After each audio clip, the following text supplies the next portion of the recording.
BBC News at 3 o'clock.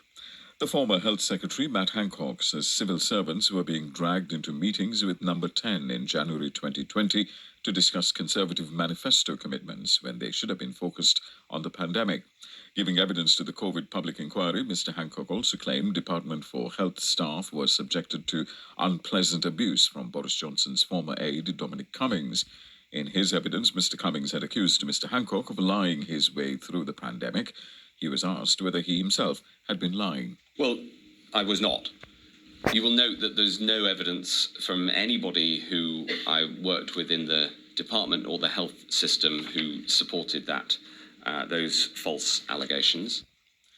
Alistair Darling, the Chancellor during the 2008 global financial crisis, has died, aged 70. His family said he had been in hospital for a short spell. He entered Parliament as Labour MP for Edinburgh Central in 1987 and also was one of the directors of the No campaign during the Scottish independence referendum in 2014. The former Prime Minister, Gordon Brown, said Alistair Darling was held in the highest esteem by all those who worked with him.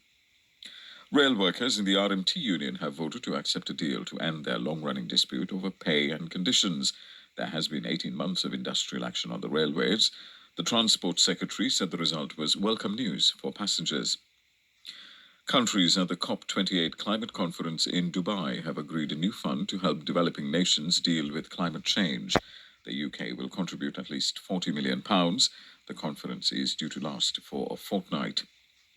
Musicians and politicians have been remembering the life and career of the Pogues frontman Shane MacGowan, who has died at the age of 65.